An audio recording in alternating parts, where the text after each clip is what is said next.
Hi friends, welcome to Amrita IAS academy. Today సెషన్లో ఫిబ్రవరి 8, 2026కు సంబంధించి వార్తల్లో నిలిచినటువంటి ముఖ్యాంశాలను చర్చిద్దాము. సో మరి ముందుగా మేము అందించేటువంటి పీడిఎఫ్ లింక్ అనేది డిస్క్రిప్షన్లో ఉంటుంది. అక్కడి నుంచి మేము అందించేటువంటి కంటెంట్ ఒకసారి చూడండి. మీకు నచ్చినట్లయితేనే లైక్ చేయండి. అలాగే ఇప్పుడే ఈ వీడియోని మీ ఫ్రెండ్స్కి షేర్ చేయండి. సో మరి వీడియో డిస్క్రిప్షన్లో పీడిఎఫ్ లింక్ ఉంటుంది. దాన్ని ఫ్రీగా డౌన్లోడ్ చేసుకునే ప్రయత్నం చేయండి. సో మరి ఈరోజు వార్తల్లోకి వెళ్ళిపోదాం. సో ఫిబ్రవరి 8, 2026కు సంబంధించి సో మరి మొదటిగా చైతన్యపూర్ టన్నెల్. సో దీని నిర్మాణం కోసం నిన్న మనకి శంకుస్థాపన అనేది చేయడం జరిగింది. సో మరి ఈ చైతన్యపూర్ టన్నెల్ అనేది మనకి ఎక్కడ ఉంది అని అడుగుతారు. గుర్తుంచుకోండి. సో మనకి పశ్చిమ బెంగాల్లోని పూర్బా మేదినీపూర్ జిల్లాలో మనకి ఉన్నటువంటి టన్నెల్ చైతన్యపూర్ టన్నెల్. గుర్తుంచుకోండి, పశ్చిమ బెంగాల్లోని పూర్బా మేదినీపూర్ జిల్లాలో ఉంది. సో మరి దీనిని ఎవరు నిర్వహిస్తున్నారు అని మనం చూసుకుంటే మనకి బార్డర్ రోడ్స్ ఆర్గనైజేషన్ అనే సంస్థ మనకి దీనిని ఈ ప్రాజెక్ట్ని మనకి చేపట్టడం జరిగింది. సో మరి ఈ బార్డర్ రోడ్స్ ఆర్గనైజేషన్ అనేది ప్రధానంగా మనం చూసుకుంటే మన కేంద్ర రక్షణ మంత్రిత్వ శాఖ ఆధ్వర్యంలో మనకి పనిచేయడం జరుగుతుంది.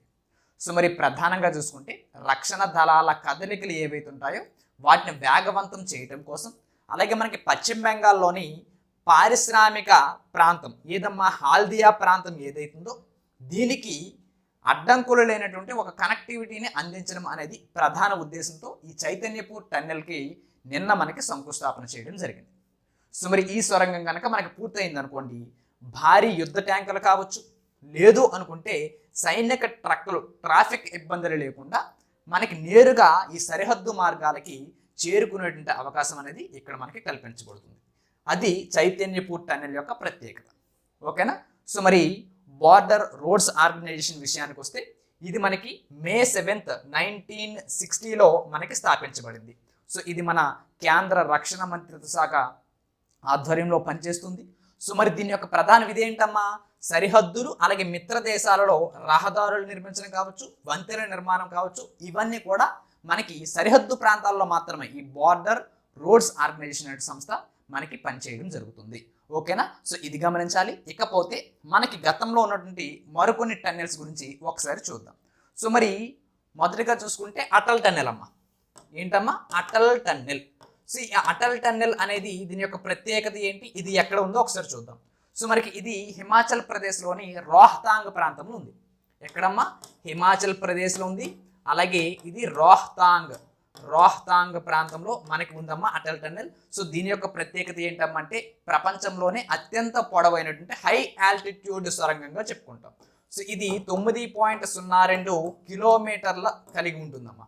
సో అటల్ టన్నెల్ ఇది హిమాచల్ ప్రదేశ్లో రోహతాంగ్లో ఉంది. ప్రపంచంలోనే అత్యంత పొడవైనటువంటి హై ఆల్టిట్యూడ్ సొరంగంగా చెప్పుకుంటాం. సో ఇంకోటి మనం చూసుకుంటే జోజిలా టన్నెల్. సో ఈ జోజిలా టన్నెల్ అనేది మనకి ఎక్కడ ఉందమ్మా, జమ్మూ కాశ్మీర్లో ఉంది. సో ఇది శ్రీనగర్కి అలాగే లేహ్ ప్రాంతాలు ఏవైతే ఉన్నాయో ఈ రెండింటిని కలుపుతున్నటువంటి ఇప్పటికీ మనకి నిర్మాణంలో ఉన్నటువంటి సొరంగం అమ్మా జోజిలా టన్నెల్. సో ఇంకొకటి షీలా టన్నెల్. సో ఇది మనకి అరుణాచల్ ప్రదేశ్లో ఉందమ్మా. సో ఇది ఒక వ్యూహాత్మక మార్గంగా చెప్పుకుంటాం. సో ఇది అరుణాచల్ ప్రదేశ్లోని తవాంగ్ సెక్టార్లో మనకు ఉంది. ఎక్కడమ్మా, తవాంగ్ సెక్టార్లో మనకి ఉంది. ఓకేనా. సో ఇవి మనకి ఉన్నటువంటి మరికొన్ని టన్నెల్స్. అలాగే ఇప్పుడు ప్రారంభించబోతున్నటువంటి టన్నెల్ ఏదమ్మంటే చైతన్యపూర్ టన్నెల్. సో దీనికోసం మనకి నిన్న శంకుస్థాపన చేయడం జరిగింది. ఓకేనా. సో ఇది గమనించండి, ఇది ఎక్కడ ఉందమ్మా, పశ్చిమ బెంగాల్లోని పూర్బా మేదినీపూర్ జిల్లాల ప్రధాన కేంద్రంగా మనకి ఉంది. ఓకేనా, గమనించండి. మరి దీన్ని ఎవరు నిర్వహిస్తున్నారు, బార్డర్ రోడ్స్ ఆర్గనైజేషన్ ఆ సంస్థ గుర్తుంచుకోండి. సో దాని యొక్క స్థాపన, అది ఏ మంత్రిత్వ శాఖ కింద వస్తుంది, దాని యొక్క విధి ఏంటి. ఓకేనా, సరిపోతుంది. ఇక నెక్స్ట్ చూద్దాం. సో అమెరికా మ్యాప్లో మారుతున్న భారత్ ముఖ చిత్రము. సో మనకి అమెరికాతో నిన్న మనకు ఒక ఒప్పందం కోసం వార్తలు నిలవడం జరిగింది. అదేంటమ్మా, మధ్యంతర వాణిజ్య ఒప్పందం. సో దీన్ని మనం ఏమంటాం, ఇంటీరియం ట్రేడ్ అగ్రిమెంట్ ఫ్రేమ్వర్క్ అంటాం. సో మధ్యంతర వాణిజ్య ఒప్పందం, అది కూడా గుర్తుంచుకోండి. అమెరికాతో మనకి మధ్యంతర వాణిజ్య ఒప్పందం అనేది ఇప్పుడు ప్రస్తుతానికి మనకి వార్తలు నిలిచింది. ఎందుకమ్మా, సో మనకి ఏవైతే సుంకాలు ఉన్నాయో ఇవి తగ్గుతున్నాయి. సో ఇందులో భాగంగా మనకి మధ్యంతర వాణిజ్య ఒప్పందాన్ని ఇప్పుడు తీసుకొస్తున్నారు. సో మనకి రష్యాతో ఏదైతే చమురు కొనుగోలు ఒప్పందాలు ఏవైతే ఉన్నాయో వాటిని ఇప్పుడు తగ్గించుకుంటూ ఇప్పుడు అమెరికా నుంచి మనం కొనుగోలు చేస్తున్నామంటే ఒక ఆలోచనతో మనకి ఈ ఒప్పందాలు అనేవి ఇప్పుడు మళ్ళీ వస్తున్నాయి. సో ఇందులో భాగంగా అమెరికాతో మధ్యంతర వాణిజ్య ఒప్పందం కోసం త్వరలో సంతకాలు చేయబోతున్నారని చెప్పేసి మనకి ప్రకటించడం జరిగింది. సో గుర్తుంచుకోండి, interim trade agreement framework. So ఇందులో భాగంగా అమెరికాలో ఉన్నటువంటి వాణిజ్య మంత్రిత్వ శాఖ కార్యాలయం ఏదైతే యుఎస్టిఆర్ ఉందో అమెరికాకు సంబంధించి, ఇది మన భారతదేశానికి సంబంధించి ఒక మ్యాప్ని విడుదల చేయడం జరిగింది. యాక్చువల్గా మనకేమవుతుందంటే ఏవైనా మనకి అంతర్జాతీయ సంస్థలు ఉంటాయి కదా, సో ఈ అంతర్జాతీయ సంస్థలు మనకి మన భారత మ్యాప్ని ఇచ్చేటప్పుడు ఈ జమ్మూ కాశ్మీర్ కావచ్చు, సో ఇవి వివాదాస్పద ప్రాంతాలుగా మనకి చూపించేవి ఈ అంతర్జాతీయ సంస్థలు అనేవి. సో ఇప్పుడు తాజాగా మనకి ఈ పాకిస్తాన్ ఆక్రమిత ఏదైతే కాశ్మీర్ ఉందో అలాగే అక్సాయ్ చిన్ ఏదైతే ప్రాంతాలు ఉన్నాయో వీటిని ఇప్పుడు మన భారతదేశంలో కలుపుతూనే మనకి అమెరికాకు సంబంధించి వాణిజ్య మంత్రిత్వ శాఖ కార్యాలయం ఏదైతే యుఎస్టిఆర్ ఉందో, సో ఇది మనకి మన మ్యాప్లో వీటిని యాడ్ చేస్తూ మనకి చూపించడం జరిగింది. సో మనకి ఏ ఏ ప్రాంతాలు కలిపిందమ్మా, పాక్ ఆక్యుపైడ్ కాశ్మీరు, అక్సాయ్ చిన్ ప్రాంతాలని మన భారత్లో భాగంగానే ఇప్పుడు చిత్రీకరించడం జరిగింది. సో ఇది ప్రధానంగా గమనించండి. అయితే అమెరికా ఈ రకంగా చూపించడానికి ప్రధాన కారణాలు ఏంటంటే అమెరికాకి ఉన్నటువంటి వాణిజ్య ప్రయోజనాలు కావచ్చు, అలాగే చైనా మీద కట్టడి సాధించడానికి కావచ్చు, సో పాక్ ప్రాధాన్యతని మనకి తగ్గించడంలో కావచ్చు. సో ఇవి ప్రధానంగా మనం గుర్తుంచుకోవాల్సిన విషయాలు. సో మరి వాణిజ్య ప్రయోజనాలు ఏంటి సార్ అంటే ఇప్పుడు మన భారత్కి అమెరికాకి మధ్య కుదురుతున్నటువంటి మధ్యంతర వాణిజ్య ఒప్పందం. సో దీనివల్ల మన ఇరు దేశాలు అమెరికా కావచ్చు ఇతర మన భారత్ కావచ్చు ఆర్థిక బంధం అనేది మరింత బలపడుతుంది. సో మరి దీంతో పాటు ఇండో పసిఫిక్ ప్రాంతం ఏదైతుందో ఇందులో చైనా యొక్క దూకుడిని అడ్డుకోవడానికి భారత్ అనేది అమెరికాకి ఒక బలమైన మిత్రుడిగా మనకి భావిస్తుంది. సో అందుకు ఇది కూడా ఒక కారణం కావచ్చు. ఇకపోతే ఈ ఉగ్రవాదంలో కావచ్చు, చైనాతో పాకిస్తాన్ ఏదైతుందో దీని యొక్క సాన్నిహిత్యం కావచ్చు, సో ఇది పెరగడం వల్ల మనకి అమెరికా తనకి పాత మిత్రదేశంగానే చెప్పుకుంటాం పాకిస్తాన్, సో దీనికి ఇప్పుడు మనకి ప్రాధాన్యత అనేది తగ్గించడం జరిగింది. ఓకేనా? ఎలా వస్తుంది ప్రశ్న అంటే ఇటీవల ఏ దేశం విడుదల చేసినటువంటి వాణిజ్య మ్యాప్లో పిఓకే అలాగే అక్సాయ్ చిన్ ప్రాంతాలని మన భారత్లో భాగంగానే చూపించింది అని అడుగుతారు. ఏదమ్మా? యుఎస్ఏ. ఓకేనా? సో అది మనం ప్రధానంగా గమనించాలి. అయితే ఇందులో మనం గుర్తుంచుకోవాల్సినవి పిఓకే ఒకటి, సో మరి అక్సాయ్ చిన్ ప్రాంతాలు, సో మరి దీంతో పాటు లైన్ యాక్చువల్ కంట్రోల్ ఒకటి, లైన్ ఆఫ్ యాక్చువల్ కంట్రోల్ ఒకటి, అలాగే లైన్ ఆఫ్ కంట్రోల్ ఒకటి, ఎల్ఓసి. సో ఇవి మనం ప్రధానంగా గుర్తుంచుకోవాలి. సో మరి పిఓకి విషయానికి వస్తే పాక్ ఆక్యుపైడ్ కాశ్మీర్, పాక్ ఆక్రమిత కాశ్మీర్ అంటాం. సో మనకి 1947లో పాక్ గిరిజన దళాలు చొరబాటు ద్వారా మనకి కాశ్మీర్లోని కొంత భాగం అనేది పాకిస్తాన్ ఆక్రమించుకుంది. సో దీనిని మన భారత్ అనేది అవిభాజ్య భాగంగా మనకి పరిగణించడం జరుగుతుంది. అది అందరికీ మనకు తెలిసిందే. ఇక అక్సాయ్ చిన్ విషయానికి వస్తే ఇది చైనా ఆధీనంలో ఉందమ్మా. సో మనకి 1962లో భారత్ చైనా యుద్ధం ఏదైతుందో దాని తర్వాత చైనా అనేది మనకి అక్సాయ్ చిన్ ప్రాంతాన్ని మనకి ఆక్రమించింది. ఇకపోతే లైన్ ఆఫ్ యాక్చువల్ కంట్రోల్, ఇది భారత్ చైనా సరిహద్దుగా చెప్పుకుంటాం. సో అక్సాయ్ చిన్ అనేది లడక్ నుంచి వేరు చేసేటువంటి రేఖని మనం లైన్ ఆఫ్ యాక్చువల్ కంట్రోల్గా చెప్పుకోవడం జరుగుతుంది. ఇకపోతే లైన్ ఆఫ్ కంట్రోల్ ఎల్ఓసి, ఇది మనకి ఎక్కడ ఉందమ్మా? భారత్కి పాకిస్తాన్కి సరిహద్దుగా ఉంది. సో కాశ్మీర్లో మన భారత్ అలాగే పాక్ దళాల మధ్య ఉన్నటువంటి ఒక నియంత్రిత రేఖగా చెప్పుకుంటాం లైన్ ఆఫ్ కంట్రోల్. ఓకేనా? సో ఇవి మనం ప్రధానంగా గుర్తుంచుకోవాలి. సో మనకి ఇటీవల ఏ దేశం విడుదల చేసినట్టు వాణిజ్య మ్యాప్లో పిఓకి అక్సాయ్ చిన్ మన భారత్లో భాగంగా చూపించాయంటే యుఎస్ఏ. ఓకేనా? ఇది ప్రధానంగా మనం గుర్తుంచుకోవాల్సి ఉంటుంది. ఆపరేషన్ ఇంపాక్ట్ భారత్ మలేషియా బంధం. సో మనకి ప్రధాని నరేంద్ర మోదీ గారు, సో మోదీ గారు మనకి 2026 సంవత్సరానికి సంబంధించి అంటే ఈ సంవత్సరం అమ్మ, సో ఈ సంవత్సరం తన యొక్క మొదటి విదేశీ పర్యటన. సో 2026 సంవత్సరానికి మొదటి విదేశీ పర్యటన. సో గమనించాలి. సో అడుగుతారమ్మా, సో నరేంద్ర మోదీ గారి యొక్క 2026కు సంబంధించి మొదటి విదేశీ పర్యటన ఏ దేశానికి చేశారు? సో మరి మలేషియా దేశానికి చేశారమ్మా. ఎక్కడికమ్మా? మలేషియా. సో ఇందులో భాగంగా మలేషియా ప్రధాని ఎవరమ్మా? అన్వర్ ఇబ్రహీం. సో ఈయన మనకి ఆహ్వానాన్ని మనకి పంపించారు. సో దీని ఆధారంగా మనకి నిన్న నరేంద్ర మోదీ గారు మలేషియా రాజధాని కౌలాలంపూర్కి మనకి చేరుకోవడం జరిగింది. సో మనకి భారత్కి మలేషియాకి మధ్య ఉన్నటువంటి భాగస్వామ్యానికి ఒక పేరు ఖరారు చేశారు. అదేంటమ్మా అంటే ఇంపాక్ట్. ఓకేనా? సో ఇది గమనించాలి. ప్రధానంగా ఇంపాక్ట్ యొక్క పూర్తి పేరు ఏంటి అని అడుగుతారు. సో గుర్తించాలి. So India Malaysia partnership for advancing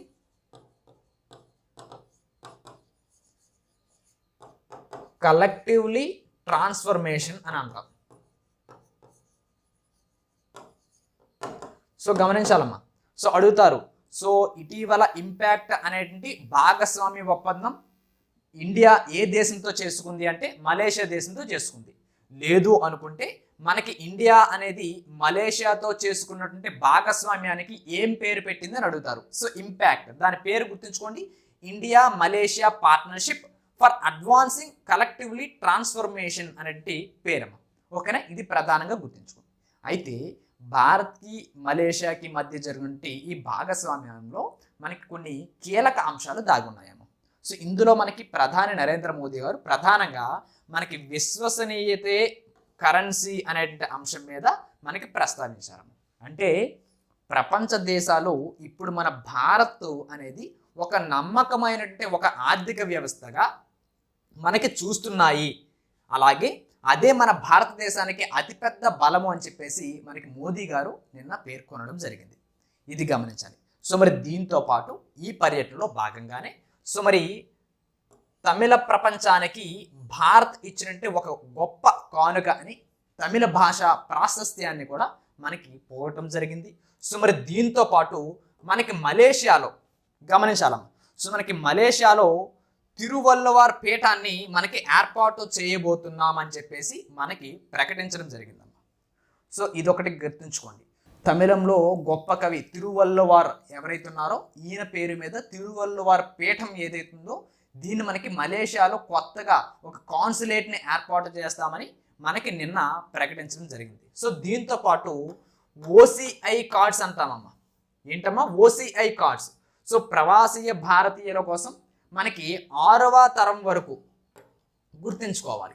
so 6వ తరం వరకు మనకి overseas citizen of India cards ఏవైతే ఉన్నాయో, ఓసిఐ కార్డ్స్ ఏవైతే ఉన్నాయో వీటిని జారీ చేయాలని చరిత్రాత్మకంగా ఒక కొత్త నిర్ణయాన్ని మనకి ప్రస్తావించడం జరిగింది. సో దీంతో పాటు మరొక రికార్డు చోటు చేసుకుందామా. సో మనకి మలేషియాలో 800 మంది కళాకారులతో భారతీయ శాస్త్రీయ నృత్యాలు, సో మనకి కూచిపూడి, భరతనాట్యం ఏవైతే ఉన్నాయో వీటితో మనకి స్వాగతం పలికారమ్మా నరేంద్ర మోదీ గారికి. ఓకేనా? సో అందుకు మనకి 800 మంది కళాకారులతో భారతీయ శాస్త్రీయ నృత్యాలతో స్వాగతం పలికినందుకు మలేషియా బుక్ ఆఫ్ రికార్డ్స్లో మనకి చోటు సంపాదించడం జరిగింది. ఓకేనా? సో ఇది నిన్న మనకి భారత్ మలేషియా పర్యటనలో భాగంగా మనకి చోటు చేసుకున్నటువంటి పెను మార్పులు. ఓకేనా? సో ఇవి ప్రధానంగా గమనించండి. సో ముఖ్యాంశాలు ఏంటమ్మా అంటే విశ్వసనీయతే కరెన్సీ అనే అంశము. సో మరి తిరువల్లవారి పీఠాన్ని ఏర్పాటు చేస్తున్నారు. సో ఓసిఐ కార్డులు మనకి 6వ తరం వరకు ఇప్పుడు మనకు జారీ చేస్తున్నారు అని చెప్పేసి ఒక నిర్ణయాన్ని తీసుకోవడం జరిగింది. ఓకేనా? ఇది గమనించాలి. ఇకపోతే ఈ ఓసిఐ కార్డుల విషయానికి వస్తే ఇంతకీ ఓసిఐ కార్డులు అంటే ఏంటమ్మా అని మనం చూసుకుంటే మన భారతీయ సంతతికి చెందినటువంటి విదేశీయులు ఎవరైతే ఉంటారో వీళ్ళు మన భారత్లో నివసించడం కోసం అలాగే పని చేయడం కోసం ఇచ్చేటువంటి ఒక జీవితకాల వీసా సదుపాయంగా ఓసిఐ కార్డ్స్ని మనం చెప్పుకోవడం జరుగుతుంది. సో మరి ప్రధానంగా చూసుకుంటే భారత్లో ఈ ఓసిఐ కార్డ్స్ ఎవరైతే తీసుకుంటారో వాళ్ళు ఎన్నిసార్లు అయినా కూడా మన భారత్కి రావచ్చు, అలాగే వెళ్ళవచ్చు. సో వీరికి ప్రత్యేకమైనటువంటి రిజిస్ట్రేషన్ అవసరం అనేది ఉండదమ్మా. సో వీటితో పాటు వీరికి ఎట్లాంటి హక్కులు ఉండవమ్మా. ఇక్కడ అది గమనించాలి. పరిమితులు, ఈ ఓసిఐ కార్డ్స్లో ఉన్నటువంటి పరిమితులు ఏంటంటే ఎట్లాంటి హక్కులు ఉండవు. సో మరి ప్రభుత్వ ఉద్యోగాలు అనేవి వీళ్ళు చేయలేరు. సో మరి దీంతో పాటు వ్యవసాయ భూములు కూడా మనకి ఓసిఐ కార్డు ఉన్న వాళ్ళు మనకి కొనలేరు అనే అంశాన్ని ఇక్కడ మనం గమనించాల్సి ఉంటుంది. ఇకపోతే మలేషియా విషయానికి వద్దాం. సో మలేషియా రాజధాని కౌలాలంపూర్గా చెప్పుకుంటాం. సో మలేషియా కరెన్సీ మలేషియన్ రింగిట్గా చెప్పుకోవడం జరుగుతుంది. అయితే మనకి మలేషియా అలాగే భారత్కి మధ్య జరిగిన సైనిక విన్యాసం పేరు ఏంటి అని అడుగుతారు. సో గుర్తుంచుకోండి, హరిమౌ శక్తి అనే పేరుతో ఎప్పుడూ కూడా మన భారత్ మలేషియాతో మనకి సైనిక విన్యాసాలు నిర్వహించడం జరుగుతుంది. అది గమనించాలి. అయితే మనకి భారత ప్రభుత్వం మనకి లుక్ ఈస్ట్ పాలసీ అనేది ప్రవేశపెట్టిందమ్మ. సో 1990లో మనకి ప్రవేశపెట్టింది ఈ పాలసీ, ఈ లుక్ ఈస్ట్ పాలసీ. సో దీంట్లో భాగంగా మనకి అప్పుడు కీలక భాగస్వామిగా ఏ దేశం ఉండేదంటే మలేషియా దేశం ఉండేది. సో అది కూడా గమనించాలి. సో ఈ లుక్ ఈస్ట్ పాలసీ అనేది ఇప్పుడు మనకి ఎలా ఉందమ్మంటే యాక్ట్ ఈస్ట్ పాలసీగా మనకి ఇప్పుడు పేరు మారింది. ఓకేనా. ఇకపోతే మలేషియా దేశం ఏదైతుందో ఈ దేశం నుంచి మనం ఎక్కువగా దిగుమతి చేసేటువంటి పంట ఉత్పత్తి ఏదమ్మంటే మనకి తాటి నూనె అంటాం. సో తాటి నూనె అంటే మరి ఇంకేం లేదమ్మా, సో ఇది పామ్ ఆయిల్గా చెప్పుకుంటాం. ఏంటమ్మా, పామ్ ఆయిల్. ఓకేనా. సో ఇది మనం ప్రధానంగా గమనించాలి. సో మలేషియా నుంచి భారత్ దిగుమతి చేస్తున్న వాటిలో ఎక్కువగా ఏంటమ్మా అంటే పామ్ ఆయిల్ అనేది మనకి దిగుమతి చేస్తుంది. సో ఇది ఇంపాక్ట్కి సంబంధించి. అలాగే భారత్ నుంచి నరేంద్ర మోదీ గారు ఈ ఏడాది 2026కి మొదటి విదేశీ పర్యటన మలేషియాకి చేశారు. సో అందులో మనకి పేర్కొన్నటువంటి ముఖ్యాంశాలమ్మా. ఓకేనా. సో ఇది ప్రధానంగా గమనించండి, సరిపోతుంది. ఇక మనం నెక్స్ట్ చూసుకుందాం. సో సైన్స్ అండ్ టెక్నాలజీ రంగం నుంచి మనం చూసుకుంటే సెమీ కండక్టర్ రంగంలో సరికొత్త చరిత్ర సృష్టించిందమ్మా. సో 2 నానోమీటర్స్ చిప్ అనేది మనకి ఆవిష్కరించడం జరిగింది. సో మనకి కేంద్ర ఐటీ శాఖ మంత్రి ఎవరమ్మా, అశ్విని వైష్ణవ్ గారు ఉన్నారు కదా. ఈయన మనకి నిన్న బెంగళూరులో ప్రపంచంలోనే అత్యంత అరుదైనటువంటి ఈ 2 నానోమీటర్స్ చిప్ ఏదైతుందో సెమీ కండక్టర్ చిప్ అంటాం. సో దీన్ని మనకి ఆవిష్కరించడం జరిగింది. నిన్న మనకి బెంగళూరులో ఆవిష్కరించారు. సో ప్రధానంగా చూసుకుంటే దీన్ని ఎవరు అభివృద్ధి చేశారంటే గ్లోబల్ టెక్నాలజీ సంస్థ. ఏదమ్మా, క్వాల్కమ్ అనేటువంటి ఒక సంస్థ. ఇది బెంగళూరులో ఉందమ్మా. సో గుర్తుంచుకోవాలి, ఏ సంస్థ అభివృద్ధి చేసింది 2 నానోమీటర్స్ చిప్ అనేది. బెంగళూరులో ఆవిష్కరించిన ఈ చిప్ని ఎవరు అభివృద్ధి చేశారు, క్వాల్కమ్ అనేటువంటి సంస్థ మనకి అభివృద్ధి చేసింది. గ్లోబల్ టెక్నాలజీ సంస్థగా చెప్పుకోవడం జరుగుతుంది. సో మరి దీని యొక్క సామర్థ్యం ఎంత అంటే ఈ చిప్లో మొత్తంగా చూసుకుంటే 20 నుంచి 30 బిలియన్ల ట్రాన్సిస్టర్లు అనేవి మనకి ఇందులో అమర్చబడి ఉన్నాయి. సో అది గమనించాలి. So 2 nanometres chip semi conductor chip ఏదైతుందో దీని యొక్క సామర్థ్యం ఎంత అంటే 20 నుంచి 30 బిలియన్ ట్రాన్సిస్టర్లు, మిలియన్లో కాదు గుర్తుంచుకోండి, బిలియన్ ట్రాన్సిస్టర్లు సామర్థ్యం అనేది మనకి ఇక్కడ ఉంది. సో దీంతో పాటు సిపియు సెంట్రల్ ప్రాసెసింగ్ యూనిట్ అంటాం. సో మరి దీంతో పాటు జిపియు, సో మనకి గ్రాఫిక్ ప్రాసెసింగ్ యూనిట్స్ ఏవైతే ఉన్నాయో వీటి సామర్థ్యాలు కూడా రెండూ కూడా ఒకే చిప్లో మనకి ఇక్కడ పొందుపరచడం జరుగుతుంది. ఓకేనా. సో ఇవి మనం గమనించాలి. సో మరి ప్రధానంగా చూసుకుంటే ఆర్టిఫిషియల్ ఇంటెలిజెన్స్లో కావచ్చు, సో మరి ఆటోమొబైల్స్లో కావచ్చు, సో మరి దీంతో పాటు విమానయానంలో కావచ్చు, సో మరి హై స్పీడ్ రైళ్లలో కావచ్చు, విస్తృతంగా మనం ఇప్పుడు ఈ 2 నానోమీటర్స్ చిప్స్ ఏవైతే ఉన్నాయో వీటిని ఇప్పుడు మనం వినియోగించవచ్చు. ఓకేనా. సో మరి ప్రధానంగా చూసుకుంటే మన భారత్ అనేది ఇండియా సెమీ కండక్టర్ మిషన్ని మనకి ప్రారంభించింది. India semi conductor mission. So దీన్ని మనం ISM 2.0గా చెప్పుకుంటాం. సో గతంలో మనకి ISM అనేది స్టార్ట్ చేసింది ఇండియా సెమీ కండక్టర్ మిషన్ని. సో ఇప్పుడు ఇండియా సెమీ కండక్టర్ మిషన్ 2.1 ప్రారంభించింది. సో ప్రధానంగా చూసుకుంటే సెమీ కండక్టర్ రంగంలో భారత్ ఒక ప్రపంచ హబ్గా మార్చడం కోసం ప్రభుత్వం చేపట్టబడినటువంటి ఒక కార్యక్రమం. సో మనకి ఇందులో ప్రధానంగా చూసుకుంటే చిప్ల తయారీలో మన భారత్ స్వయం సమృద్ధి సాధించాలని చెప్పేసి, అలాగే ఏవైతే స్టార్టప్స్ ఉన్నాయో వాటికి ఒక పర్యావరణ వ్యవస్థని వృద్ధి చేయాలి అనే ఉద్దేశంతో మనకి ఇండియా సెమీ కండక్టర్ మిషన్ 2.1 మనకి ప్రధాన లక్ష్యంతో తీసుకొచ్చింది. సో ఇందులో భాగంగా ఇప్పుడు 10 ఏళ్లలో 85,000 మంది నిపుణులు ఎవరైతే ఉంటారో వీళ్ళని తయారు చేయాలంటే లక్ష్యంతో మనకి ఇది పెట్టుకుంది లక్ష్యంగా. సో ఇందులో భాగంగా ఇప్పటి వరకు కూడా 4 ఏళ్లలో ఇప్పటి వరకు కూడా 67,000 మంది ఇంజనీర్లు అనేవాళ్ళు మనకి ఈ ఇండియా సెమీ కండక్టర్ మిషన్ ద్వారా మనకి ఇప్పుడు సిద్ధమవడం జరిగింది. సో దీంతోపాటు దేశవ్యాప్తంగా చూసుకుంటే 315 విశ్వవిద్యాలయాలు, యూనివర్సిటీస్ ఏవైతే ఉన్నాయో, సో దీంతోపాటు కళాశాలలు ఏవైతే ఉన్నాయో వీటిలో మనకి చిప్ తయారీ శిక్షణా కేంద్రంగా మనకి మారడం జరిగింది. సో ఇది ఇండియా సెమీ కండక్టర్ మిషన్ 2.0. ఓకేనా. సో మనం అది ఇక్కడ గమనించాలి. ఇకపోతే సెమీ కండక్టర్ అంటే ఏంటి అని మనం చూసుకుంటే అసలు మనకి విద్యుత్ వాహకత, కండక్టివిటీ అంటాం. సో కండక్టివిటీ, సో ఇది ఏదైతుందో దీనిని నియంత్రించేటువంటి పదార్థాలుగా మనం సెమీ కండక్టర్స్ని చెప్పుకోవడం జరుగుతుంది. సో సాధారణంగా మనకి సిలికాన్ కావచ్చు, ఏంటమ్మా సిలికాన్ కావచ్చు, జెర్మేనియం ఏవైతే ఉన్నాయో సో వీటి ద్వారా మనకి సెమీ కండక్టర్లు అనేవి తయారు చేయడం జరుగుతుంది. ఓకేనా. సో మరి ఇది ప్రధానంగా గమనించాలి సెమీ కండక్టర్ కోసం.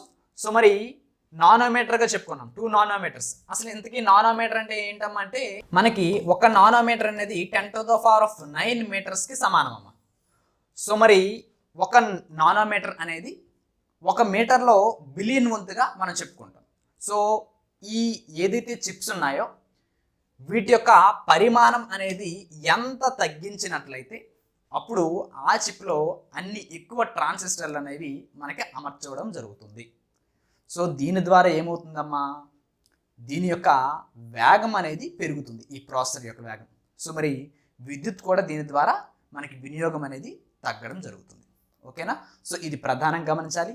సో మరి అశ్విని వైష్ణవ్ గారు ఎవరైతే ఉన్నారో ఈయన మనకి ప్రధానంగా చెప్పుకొచ్చింది ఏంటంటే ఈ 2 నానోమీటర్స్ చిప్స్ అనేవి మనకి 5వ తరం పారిశ్రామిక విప్లవం ఏదైతుందో దీనికి మనకి ప్రోద్బలం చేకూరుస్తున్నాయని చెప్పేసి మనకి వెల్లడించడం జరిగింది. అయితే మనకి ఇండస్ట్రీ 4.0 సో మనకి 4వ పారిశ్రామిక విప్లవంగా చెప్పుకుంటాం, అలాగే 5వ పారిశ్రామిక విప్లవంగా చెప్పుకుంటాం. సో ఇప్పుడు ఈయన ఈ 2 నానోమీటర్స్ చిప్స్ అనేవి 5వ పారిశ్రామిక విప్లవానికి మనకి ప్రధానంగా వీటిని సాధించే దిశగా ఉంటున్నాయని చెప్పారు. మనకి ఇండియా సెమీ కండక్టర్ మిషన్ 2.0 అని చెప్పుకున్నాం. సో గతంలో ఇది మనం చూసుకుంటే గతంలో స్టార్ట్ చేశారు. So India semi conductor mission 1.0 కింద సో మనకి భారతదేశాన్ని ఒక గ్లోబల్ హబ్గా మార్చాలి అనే ఉద్దేశంతో మన కేంద్ర ప్రభుత్వం అప్పుడు గతంలో మనం చూసుకుంటే 76,000 కోట్ల రూపాయలతో మనకి ఈ మిషన్ని ప్రారంభించడం జరిగింది. సో దాంట్లో భాగంగానే మనకి గుజరాత్ రాష్ట్రం ఏదైతుందో ఈ గుజరాత్ రాష్ట్రంలోని తోలేరా అనేటువంటి ప్రాంతం అమ్మ. సో ఇది బాగా గమనించండి అమ్మ, మనకి గుజరాత్లోని తోలేరా ప్రాంతంలో టాటా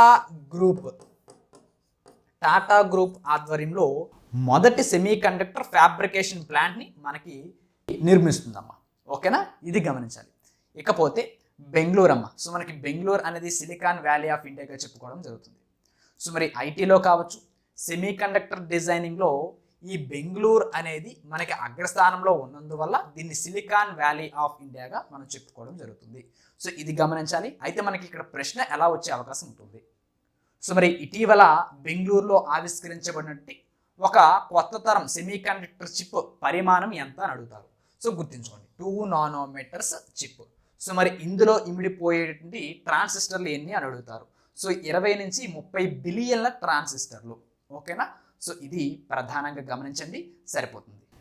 భవిష్యత్ యుద్ధము Starlink killer TPG-1000C. So TPG-1000C ఇది ఏంటమ్మా అంటే ఇది ఒక హై పవర్ మైక్రోవేవ్ వెపన్గా చెప్పుకోవడం జరుగుతుంది.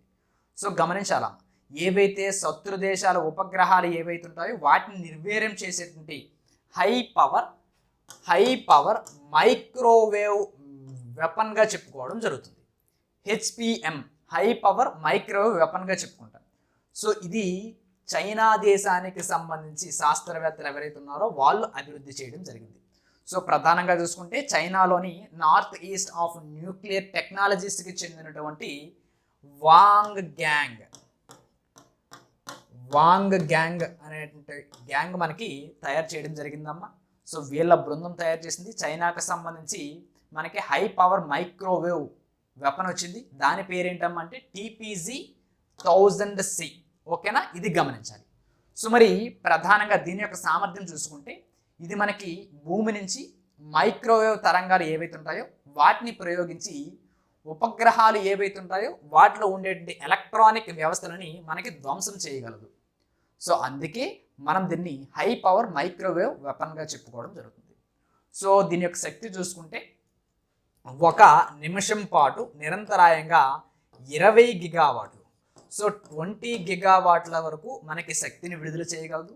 సో ప్రస్తుతం మనకి ఉన్నటువంటి ఏవైతే వ్యవస్థలు ఉన్నాయో అవి కేవలం కొన్ని సెకండ్లు మాత్రమే మనకి ఇలాంటి సామర్థ్యాన్ని కలిగి ఉన్నాయి.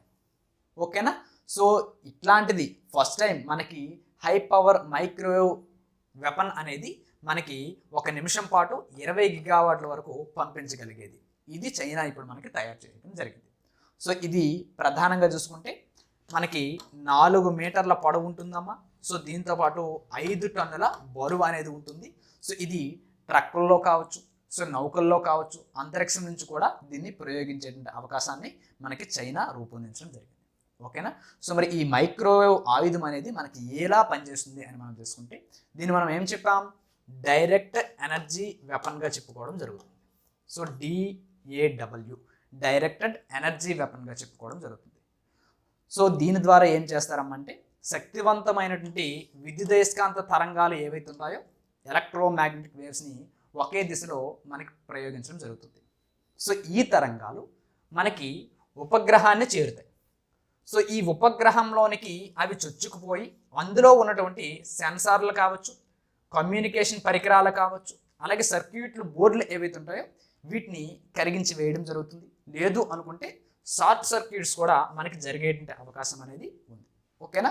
సో ఇది ఈ రకంగా మనకి పనిచేయడం జరుగుతుంది. High power microwave system TPJ-1000C అనేటువంటి పేరుతో పిలుస్తాం. దీని యొక్క సామర్థ్యం ఎంతమ్మా, 20 గిగావాట్స్ని 1 నిమిషం పాటు మనకి ఏకదాటిగా ఇది ప్రయోగించగలదు.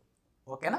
సో మరి డైరెక్టెడ్ ఎనర్జీ వెపన్ విషయానికి వస్తే మనకి ఈ డైరెక్టెడ్ ఎనర్జీ వెపన్స్ అనేవి ప్రధానంగా చూసుకుంటే లేజర్ ఆయుధాలు కావచ్చు, సో మరి మైక్రోవేవ్ ఆయుధాలుగా మనకి 2 రకాలుగా ఉంటాయమ్మా. సో వీటి వల్ల మనకి పెద్ద ఉపయోగం ఏంటమ్మా అంటే అతి తక్కువ ఖర్చుతో మనం వీటిని ప్రయోగించవచ్చు. తక్కువ ఖర్చు. ఓకేనా. సో మనకి భారతదేశం కూడా దుర్గా 2 అనేటువంటి పేరుతో మనకి ఒక శక్తివంతమైనటువంటి లేజర్ ఆయుధాన్ని మనకి ఇప్పుడు అభివృద్ధి చేస్తుంది. సో దీని పేరు గుర్తుంచుకోవాలమ్మా. సో దాన్ని ఏమంటామంటే డైరెక్షనల్లీ అన్రిస్ట్రిక్టెడ్ రే గన్ అసెంబ్లీ. సో ఇది గమనించాలమ్మా. సో మరి భారత ప్రభుత్వం తయారు చేస్తున్నటువంటి దుర్గా 2 అనేటువంటి శక్తివంతమైనటువంటి లేజర్ ఆయుధాన్ని మనకి ఇప్పుడు అభివృద్ధి చేస్తుంది. దీని పేరు డైరెక్షనల్లీ అన్రిస్ట్రిక్టెడ్ రే గన్ అసెంబ్లీ. ఓకేనా. ఇది గమనించాలి. సో మరి దీంతో పాటు గతంలో మనకి మిసైల్స్ ఏవైతే ఉన్నాయో వాటిని కూడా మనకి ప్రయోగించేది. సో ఈ ఏవైతే శత్రు దేశాల ఉపగ్రహాలు ఏవైతే ఉన్నాయో వాటిని ధ్వంసం చేయడం కోసం. సో మనకి భారత ప్రభుత్వం ఏశాట్ అనేటువంటి ఒక మిసైల్ ఉందమ్మా. సో యాంటీ శాటిలైట్ మిసైల్గా చెప్పుకుంటాం. సో ఇది 2019లో మన భారత్ అనేది మిషన్ శక్తి ద్వారా మనకి ప్రయోగించిందమ్మా. Mission Shakti. So mission Shakti ద్వారా ఉపగ్రహాలని కూల్చివేసేటువంటి సామర్థ్యాన్ని మన భారత్ ప్రయోగించింది. సో ఏంటి, యాంటీ శాటిలైట్ మిసైల్. సో 2019లో మిషన్ శక్తి ద్వారా మనకి ఆ సామర్థ్యాన్ని మనకి ప్రదర్శించడం జరిగింది. సో దీనివల్ల మనకి ఏమవుతుందమ్మా, ఇట్లాంటి మిసైల్స్ ద్వారా ఈ ఉపగ్రహాలను ధ్వంసం చేస్తే మనకి అంతరిక్షంలో దీని యొక్క శిథిలాలు ఏవైతే ఉంటాయో ఇవి ఏర్పడతాయి. సో ఇప్పుడు ఈ మైక్రోవేవ్స్ ఉపయోగించి వీటిని ధ్వంసం చేయడం వల్ల మనకేంటి ఉపయోగం, ఈ ఏదైతే అంతరిక్ష శిథిలాలు ఏవైతే డస్ట్లో ఉంటాయో మనకి అంతరిక్ష వ్యర్థాలు ఏవైతే ఉంటాయో ఇవి మనకి వచ్చేటువంటి అవకాశం అనేది ఇప్పుడు ఉండదు.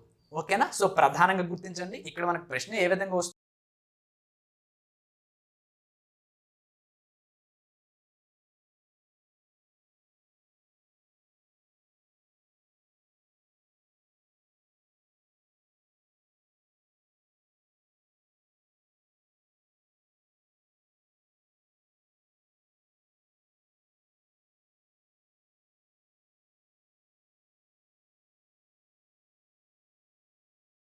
ఆదాయపు పన్ను చట్టం 2025 కొత్త శకం. సో మనకి ఆదాయపు పన్ను చట్టం అమ్మ. సో మనకి ఐటీ చట్టం ఎప్పుడమ్మా, 1961. సో ఈ 1961లో ఉన్నటువంటి ఆదాయపు పన్ను చట్టం ఏదైతుందో దీని స్థానంలో ఇప్పుడు మనకి కేంద్ర ప్రభుత్వం ఈ కొత్త ఆదాయపు పన్ను చట్టం 2025 అనేది మనకి ఇప్పుడు తీసుకొస్తుందమ్మా. సో కేంద్ర ప్రభుత్వం తీసుకొస్తుంది. సో దీనికి సంబంధించినటువంటి డ్రాఫ్ట్ కాపీ, సో దీన్ని అలాగే ఫారాలని ఐటీ విభాగం అనేది మనకి ఇప్పుడు విడుదల చేయడం జరిగింది. అయితే ప్రధానంగా పాత ఐటీ చట్టం 1961కి కొత్త ఆదాయపు చట్టం 2025కి కొన్ని మార్పులు చేసింది. అవేంటో ఒకసారి చూద్దాం. సో పాతదింటిలో 1961 నాటి ఆదాయపు చట్టంలో ఉన్నటువంటి నిబంధనలు అలాగే 2025కి సంబంధించి కొత్తవి. సో ఇక్కడ చూడండి, నిబంధనల విషయంలో చూసుకుంటే పాత దాంట్లో 511 నిబంధనలు ఉన్నాయి. సో ఇప్పుడు వాటి సంఖ్యను తగ్గిస్తూ 333కి మనకి చేయడం జరిగింది. సో కొత్త దాంట్లో నిబంధనలు ఇప్పుడు ఎన్ని ఉన్నాయి? 333 ఉన్నాయి. పాత దాంట్లో 511 ఉన్నాయి. సో పాత దాంట్లో ఫారంలు ఎన్ని ఉన్నాయి? 399 ఉన్నాయి. సో ఇప్పుడు మనకి 190కి అంటే సగానికి మనకి తగ్గించడం జరిగింది. ఓకేనా? సో ఇవి మనం గమనించాలి. ఇకపోతే గతంలో 1961లో మనకి క్లిష్టతరమైన పదజాలం ఉండేది. సో ఇప్పుడు ఇందులో సులువుగా అర్థమయ్యేటి సరళ భాషలో మనకి దీన్ని తీసుకురావడం జరిగింది.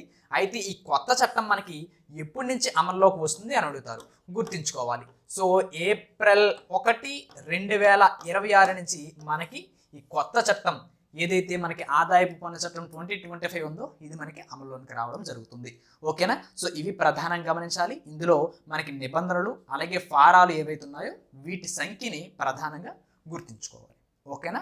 అయితే ఈ ఆదాయపు పన్ను చట్టం ఏదైతుందో ఈ ఆదాయపు పన్ను అనేది మనం ప్రధానంగా చూసుకుంటే ప్రత్యక్ష పన్నుగా చెప్పుకుంటాం. ఏంటమ్మా? ప్రత్యక్ష పన్నుగా చెప్పుకోవడం జరుగుతుంది. సో మరి మన భారతదేశంలో ఈ ప్రత్యక్ష పన్నులు ఏవైతే ఉంటాయో వాటి నిర్వహణకి పనిచేసేటువంటి చూసేటువంటి ఒక అత్యున్నత సంస్థ ఏదమ్మా అంటే సిబిడిటి అంటాం. So central board of direct taxes అంటాం. సో ఇది మన భారతదేశంలో పన్నుల నిర్వహణ, ప్రధానంగా ప్రత్యక్ష పన్నుల నిర్వహణని చూసేటువంటి ఒక అత్యున్నతమైనటువంటి సంస్థగా చెప్పుకుంటాం. సో ఇది ఆర్థిక మంత్రిత్వ శాఖలో ఉన్నటువంటి రెవెన్యూ విభాగం కింద మనకి పనిచేయడం జరుగుతుంది. ఓకేనా? ఇది గమనించాలి. ఇకపోతే ఈ ఆదాయపు పన్ను అనగానే మనకి మొదటి ఆదాయపు పన్ను ఎప్పుడు రిలీజ్ చేశారమ్మంటే భారతదేశంలో మొదటిసారిగా 1860లో ఎవరమ్మా? జేమ్స్ విల్సన్ గారు మొదటిసారిగా ఆదాయపు పన్నుని మనకి ప్రవేశపెట్టడం జరిగింది. ఓకేనా? గమనించాలి. అయితే ఇక్కడ మనం ప్రధానంగా గుర్తుంచుకోవాల్సింది ఏంటి? కొత్త ఆదాయపు పన్ను చట్టం మనకి ఎప్పటి నుంచి అమల్లోకి వస్తుంది? ఏప్రిల్ 1, 2026. ఇకపోతే పాత దాంట్లో నిబంధనలు ఫారాల సంఖ్య, కొత్త దాంట్లో నిబంధనలు ఫారాల సంఖ్య. ఓకేనా? సో ఇవి ప్రధానంగా గమనించండి. సో మరి భారతదేశంలో ప్రత్యక్ష పన్నుల నిర్వహణని చూసేటువంటి అత్యున్నతమైన సంస్థ ఏంటి? సిబిడిటి. ఓకేనా? అది ఒకటి ప్రధానంగా మనం గమనించుకోవాల్సి ఉంటుంది. ఇక నెక్స్ట్ కరెంట్ ఈవెంట్కి వెళ్దాం. భారతీయతకు పట్టము పెపేతా సేత్. సో పెపేతా సేత్ ఈవిడికి మనకి 80 ఏళ్ల వయసులో భారత పౌరసత్వాన్ని మనకి ఇప్పుడు అప్పగించడం జరిగింది. సో ఇంతకీ పెపేతా సేత్ ఎవరు? సో ఈవిడ బ్రిటిష్ రచయిత్రిగా చెప్పుకుంటాం. సో దీంతో పాటు ప్రముఖ ఫోటోగ్రాఫర్. సో బ్రిటిష్ రచయిత్రి, ప్రముఖ ఫోటోగ్రాఫర్ ఎవరమ్మా? పెపేతా సేత్. సో ఈవిడికి ఇప్పుడు 80వ ఏట అధికారికంగా మన భారత పౌరురాలిగా ఈవిడికి హోదాని ఇప్పుడు కల్పించడం జరిగింది. సో ఎక్కడ మనకి ఇచ్చారమ్మా అంటే కేరళలోనమ్మా. సో కేరళలో త్రిశూర్ కలెక్టరేట్ వద్ద మనకి ఇవ్వడం జరిగింది. ఓకేనా? సో అది ప్రధానంగా గమనించాలి. సో మరి ఈ త్రిశూర్ కలెక్టరేట్లో ఉన్నటువంటి జిల్లా కలెక్టర్ ఎవరమ్మా అంటే అర్జున్ పాండ్యన్. సో ఈయన చేతుల మీదుగా మనకి పౌరసత్వ పత్రాలు అనేవి ఈవిడ అందుకోవడం జరిగింది. అయితే మనకి భారతదేశంలో ఏక పౌరసత్వం అనేది ఉంటుందమ్మా. సో ఏంటంటే మనకి ఈవిడ ఇప్పటి వరకు కూడా బ్రిటిష్ జాతీయత పౌరురాలుగా ఉండేది, అంటే బ్రిటిష్ పౌరురాలు ఈవిడ. సో ఇప్పుడు మనకి భారత పౌరసత్వం తీసుకోవడంతో బ్రిటిష్ పౌరసత్వం ఏదైతుందో దాన్ని ఈవిడ ఇప్పుడు మనకి త్యజించడం జరిగింది. ఓకేనా? సో మరి భారతదేశంలో ఏక పౌరసత్వం ఉంటుందని మనకి తెలిపేటువంటి ఆర్టికల్ ఏదమ్మంటే ఆర్టికల్ 9 అమ్మ. ఓకేనా? సో అది గమనించాలి. ఓకేనా? సో మరి ఈ పెపేతా సేత్ విషయానికి వస్తే ఈవిడ ఒక రచయిత్రిగా చెప్పుకున్నాం, ఫోటోగ్రాఫర్గా చెప్పుకున్నాం, అలాగే సాంస్కృతిక పరిశోధకురాలుగా కూడా మనం చెప్పుకోవడం జరుగుతుంది. అయితే ఈవిడ మన భారతదేశం పట్ల ఆసక్తి కలగడానికి ప్రధాన కారణం ఏంటంటే 1857లో బ్రిటిష్ సైనికుడిగా ఈవిడ యొక్క తాత ఎవరైతే ఉన్నారో ఆయన యొక్క డైరీ చదివి ఈవిడ మన భారతదేశం పట్ల ఆసక్తి కనబరచడం జరిగింది. అయితే ఈవిడ ప్రధానంగా చూసుకుంటే 40 ఏళ్ళుగా 40 ఇయర్స్కి పైగా కేరళలోనే మనకి ఉంటున్నారమ్మా. సో ఎక్కడ ఉంటున్నారు? ప్రజెంట్ మనకి కేరళలో ఉంటున్నారు. సో కేరళలో 40 సంవత్సరాలకి పైగా అక్కడ ఉన్నారమ్మా. సో మనకి గురువార్ ఆలయం అనేది ఒకటి ఉంది, త్రిశూర్ పూరం. సో ఈ రెండింటి మీద త్రిశూర్ పూరం ఉత్సవం అంటాం. సో ఈ రెండింటి మీద మనకు ప్రధానంగా డాక్యుమెంటరీ కూడా ఈవిడ చేయడం జరిగింది. సో ఈవిడ యొక్క భర్తగా మనం చూసుకుంటే గాంధీ సినిమా ఏదైతుందో ఇందులో మనకి ప్రధానంగా నెహ్రూ పాత్ర పోషించినటువంటి నటుడు రోషన్ సేత్. ఎవరమ్మా? రోషన్ సేత్. సో మరి భారత ప్రభుత్వం ఈవిడికి పద్మశ్రీ కూడా ఇచ్చిందమ్మా. సో మరి ఎప్పుడు ఇచ్చిందమ్మంటే 2012లో ఈవిడికి పద్మశ్రీ అనేది ఇవ్వడం జరిగింది. ఓకేనా? సో ఇది పిపేతా సేత్ గురించి. ఇకపోతే మన భారత ప్రభుత్వంలో ఉన్నటువంటి అసలు పౌరసత్వం పొందడానికి ప్రధానంగా ఏ రకంగా ఇస్తారు పౌరసత్వం అనేది ఒకసారి చూద్దాం. యాక్చువల్గా మనకి భారత పౌరసత్వం గురించి మన రాజ్యాంగంలో చూసుకుంటే మనకి భారత రాజ్యాంగంలో పార్ట్ 2 ఉంది కదా. సో ఈ పార్ట్ 2లో ఆర్టికల్స్ 5 నుంచి 11 మధ్య ఉన్నటువంటి ఆర్టికల్స్ ఏవైతే ఉన్నాయో ఇవి మన భారత పౌరసత్వం గురించి తెలియజేసింటే ఆర్టికల్గా చెప్పుకుంటాం. అయితే పౌరసత్వానికి సంబంధించి చట్టాలు చేసే అధికారం ఎవరికి ఉందమ్మా అంటే పార్లమెంటుకే ఉంటుంది. అంటే మనకి కేంద్ర ప్రభుత్వం మాత్రమే దీని మీద చట్టాలు చేసేటువంటి అధికారం అనేది ఉంది. ఓకేనా? గమనించాలి. ఇకపోతే మనకి ఈ పౌరసత్వ చట్టం 1955 ఉందమ్మా. సో ఇండియన్ సిటిజన్షిప్ యాక్ట్ 1955, పౌరసత్వ చట్టం 1955 ప్రకారంగా మనం చూసుకుంటే పౌరసత్వం పొందడానికి కోల్పోవడానికి నిబంధనలు ఉన్నాయి.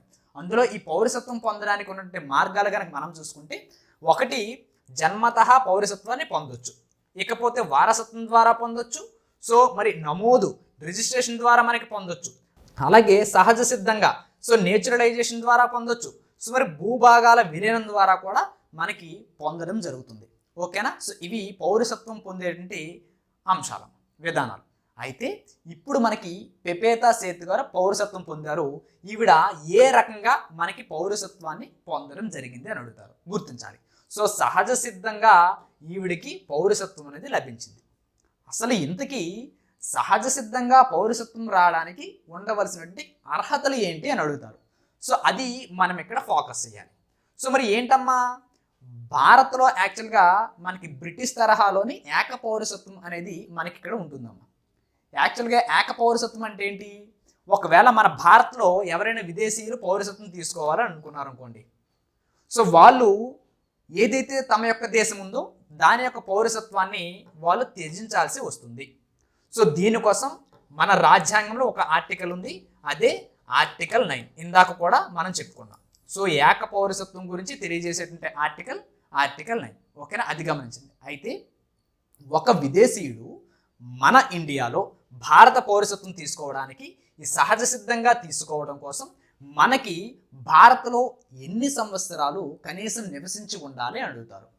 సో సాధారణంగా మనం చూసుకుంటే భారతదేశంలో 12 సంవత్సరాలు మనకి నివసించి ఉండాలమ్మా. అయితే ఇక్కడ కొంత రూల్ ఉంది. గడిచినటువంటి 14 సంవత్సరాల్లో 11 ఏళ్ళు మన భారత్లో ఉండాలి. సో గడిచినటువంటి గతంలో 14 సంవత్సరాలు ఏవైతే ఉన్నాయో అందులో 11 ఏళ్ళు మన భారత్లో ఉండాలి. సో మరి దరఖాస్తు చేసుకునేటువంటి ముందు 1 సంవత్సరం అనేది ఖచ్చితంగా మన భారత్లో ఉండాలి.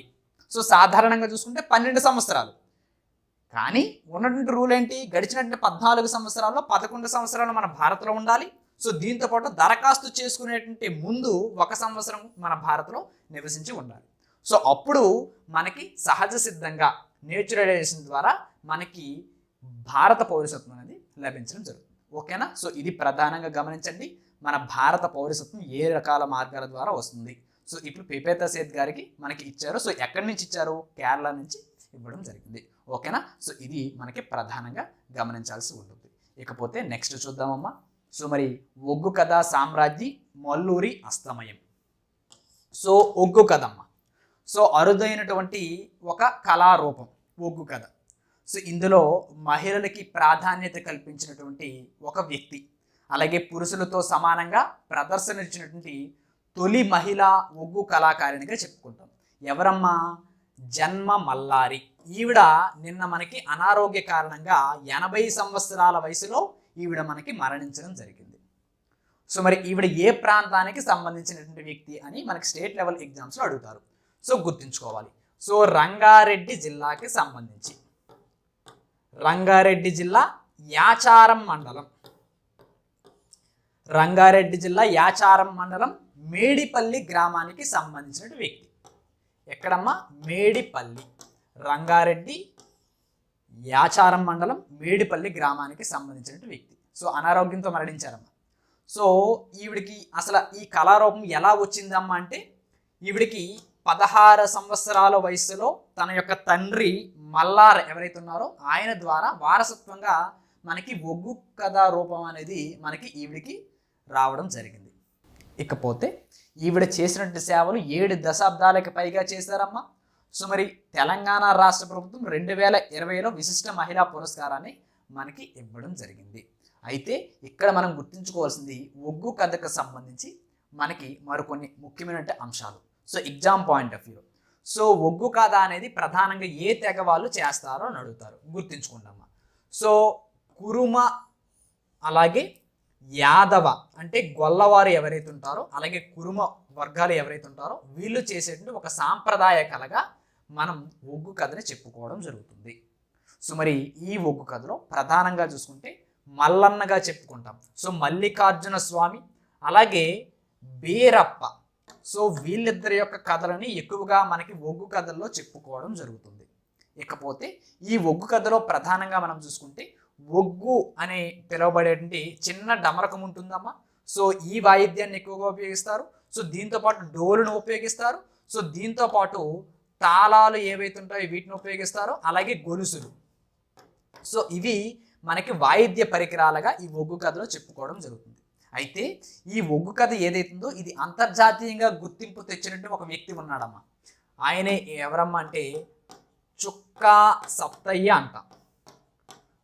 సో ఒగ్గు కథకి అంతర్జాతీయ స్థాయిలో మనకి గుర్తింపు తెచ్చినటువంటి వ్యక్తి చుక్కా సత్తయ్య. సో మరి ఈయనకి పద్మశ్రీ కూడా మనకి రావడం జరిగిందమ్మా. ఓకేనా. సో ఇవి ప్రధానంగా గమనించాలి. ఇకపోతే మనకి ఇది తెలంగాణకు సంబంధించి తొలి మహిళా ఒగ్గు కళాకారిణి జన్మ మల్లారి కాబట్టి తెలంగాణ రాష్ట్రానికి సంబంధించి మరికొన్ని జానపద కళారూపాల గురించి ఒక్కసారి చూద్దాం. సో ఏంటమ్మా మనం చూసుకుంటే చిందు యక్షగానం అమ్మ. చిందు యక్షగానం ఇది మనకి తెలంగాణ జానపద కళారూపం అమ్మ. సో మరి పేరిణి, ఇది కూడా మీకు గుర్తొచ్చుంటుంది, పేరిణి శివతాండవం. సో ఇది మనకి కాకతీయుల కాలం నాటి యుద్ధ నృత్యం అమ్మ పేరిణి. సో దీనిని మనకి పునరుద్ధరించిన వారు ఎవరమ్మా అంటే మనకి నటరాజ రామకృష్ణగా చెప్పుకుంటాం. సో ఈయన ఈ పేరిణి శివతాండవాన్ని మనకి పునరుద్ధరించినటువంటి వ్యక్తిగా చెప్పుకుంటాం. సో మరి చిందు యక్షగానం, సో దీనికి ఎవరమ్మా ప్రసిద్ధి? చిందు ఎల్లమ్మగా చెప్పుకుంటాం. చిందు ఎల్లమ్మ. ఓకేనా. సో వీళ్ళ పేర్లు గుర్తుంచుకోండి, ఎగ్జామ్ పాయింట్ ఆఫ్ వ్యూలో మనకి వచ్చే అవకాశం ఉంటుంది. సో మరి బుర్ర కథ కూడా మనం ప్రధానంగా చూసుకుంటే తెలంగాణ రాష్ట్రానికి సంబంధించి ఒక జానపద కళారూపం. సో ఈ బుర్ర కథ అనేది కథాగానం చేసేటువంటి ఒక ప్రసిద్ధ కళారూపంగా చెప్పుకుంటాం. సో దీంతో పాటు డప్పు నృత్యం అమ్మ, డప్పు నృత్యం. సో దళిత సంస్కృతిలో భాగమైనటువంటి ఒక శక్తివంతమైనటువంటి వాయిద్య నృత్యంగా డప్పు నృత్యాన్ని మనం చెప్పుకోవడం జరుగుతుంది. ఓకేనా. సో ఇవి తెలంగాణ రాష్ట్రానికి సంబంధించి మరికొన్ని జానపద కళారూపాలు. సో ఇక్కడ మనకి ప్రశ్న ఎలా వచ్చే అవకాశం ఉంటుంది? సో ఇటీవల మరణించినటువంటి తెలంగాణ రాష్ట్రానికి సంబంధించి తొలి మహిళా ఒగ్గు కళాకారిణి ఎవరు అడుగుతారు? సో జన్మ మల్లారి. ఓకేనా. సో ఇది మనం ఇక్కడ ప్రధానంగా గుర్తుంచుకోవాలి. అలాగే ఒగ్గు కథకి సంబంధించి కూడా మనం గుర్తుంచుకోవాల్సి ఉంటుంది. ఇక నెక్స్ట్ చూద్దామమ్మా. సో మరి బస్తర్ పండుం మార్పుకు నాంది. బస్తర్ పండుం అసలు పొండం అనేది ఏంటమ్మా అంటే మనకి ప్రధానంగా చూసుకుంటే పొండం అనే పదము గోండి భాషలో మనకి పండుగ అని అర్థం అమ్మ. సో ఈ బస్తర్ పండుగ అనేది మనకి ప్రధానంగా బస్తర్ జిల్లాలో నివసించేటువంటి గిరిజనులు. సో ఎవరమ్మా? గోండులు, మురియా జాతి, దీంతోపాటు మరియా జాతి, సో వీళ్ళతో పాటు భాత్ర. సో ఈ 4 తెగలు ఏవైతే గిరిజన జాతులు ఉన్నాయో వీళ్ళు తమ యొక్క పంటలు చేతికి వచ్చినప్పుడు ప్రకృతికి కృతజ్ఞతలు జరుపుకునే ఒక సామూహిక వేడుకగా మనం చెప్పుకుంటాం బస్తర్ పండుగ. ఓకేనా? సో దీనిని నిన్న మనకి రాష్ట్రపతి ద్రౌపది ముర్ము గారు ఛత్తీస్గఢ్లో ఉన్నటువంటి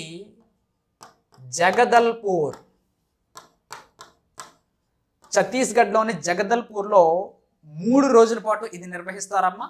సో అది నిన్న మనకి ఈ బస్తర్ పండుగకి మనకి రాష్ట్రపతి ద్రౌపది ముర్ము గారు మనకి ప్రారంభించడం జరిగింది. సో ఈ పండుగలో ప్రధానంగా చూసుకుంటే దేవతల ఆరాధనలు కావచ్చు, సో ఈ గిరిజనులు ఎవరైతే ఉన్నారో వాళ్ళ యొక్క సాంస్కృతిక వారసత్వం కావచ్చు, వాళ్ళ యొక్క ఐక్యతకి నిదర్శనగా మనకి ఈ బస్తర్ పండుగని ప్రతి ఏటా కూడా మనకి నిర్వహించుకోవడం జరుగుతుంది. సో మరి ఈ బస్తర్ పండుగలో ప్రధాన ఆకర్షణలు ఏముంటాయి? సో ఇందులో ప్రధాన ఆకర్షణలుగా సంప్రదాయ నృత్యాలు చేస్తారమ్మా. సో ఇవి మనకి గుర్తుంచుకోవాలి. సో ఇందులో శైల అనేటువంటి నృత్యం చేస్తారు. సో మరి కర్మ అనేటువంటి నృత్యాన్ని చేస్తారు. సో మరి దీంతో పాటు గౌర్ అనేటువంటి నృత్యాన్ని చేస్తారు. సో ఈ గౌర్ నృత్యం అనేది ఉంది కదా, సో ఈ గౌర్ అనేటువంటి నృత్యం అనేది అడవి దున్న యొక్క కొమ్ములతో మనకి ప్రధానంగా చేసేటువంటి ఒక నృత్యంగా చెప్పుకోవడం జరుగుతుంది. ఓకేనా? సో ఇవి మనకి ఇక్కడ ప్రధాన ఆకర్షణగా నిలుస్తాయి. సో మరి గిరిజన హస్తకళలు, సో మరి బస్తర్లో ప్రసిద్ధి చెందినటువంటి డ్వాక్రా ఆర్ట్స్ ఏవైతే ఉన్నాయో వీటిని ఇక్కడ అంటే లోహపు కళాఖండాలని మనకి ప్రదర్శించడం జరుగుతుంది. అలాగే టెర్రాకోట వస్తువులు అంటాం. సో ఈ టెర్రాకోట కళాఖండాలు, సో మరి వెదురుతో చేసినటువంటి వస్తువులు, సో ఇవన్నీ కూడా మనకి ఇందులో ప్రదర్శిస్తారు. సో ఈ గిరిజన హస్తకళలు ఏవైతే ఉన్నాయో ఇవి కూడా మనకి ఇక్కడ ప్రత్యేక ఆకర్షణగా నిలవడం జరుగుతాయి. సో మరి స్థానిక దేవత ఎవరమ్మా ఈ బస్తర్లో అంటే దంతేశ్వరి.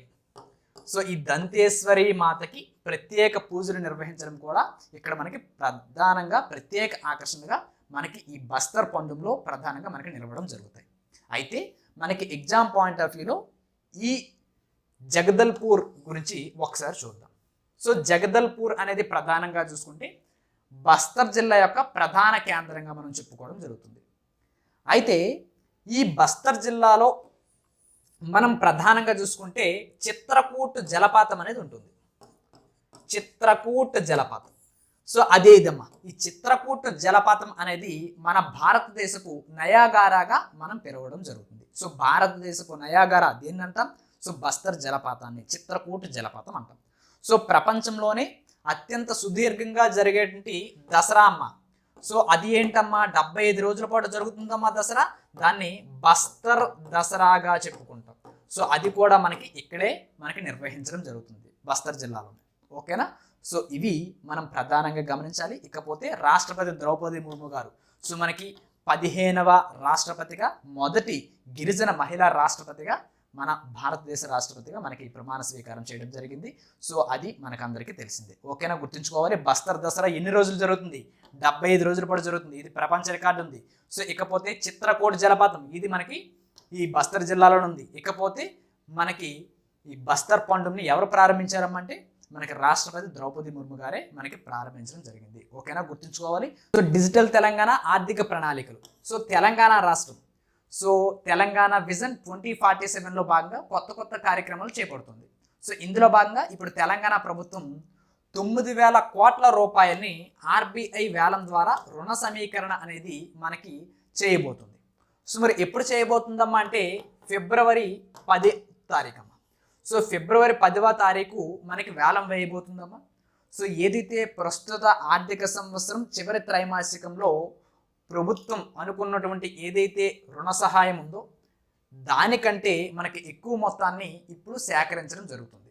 సో ఏవైతే పాత ఆస్తులపై మనకి వడ్డీలు ఉన్నాయో ఆ వడ్డీలని ఇప్పుడు తగ్గించుకోవాలంటే ఒక ఉద్దేశంతో సో వీటి కోసం మనకి ఈ రుణాన్ని ఇప్పుడు సమీకరించబోతోంది. సో రాష్ట్రంలో గతంలో మనం చూసుకుంటే 10 నుంచి 11% వరకు కూడా వడ్డీ తీసుకున్నారమ్మా. సో సుమారుగా చూసుకుంటే 87,000 కోట్ల రూపాయలను తీసుకున్నారు 10 నుంచి 11%.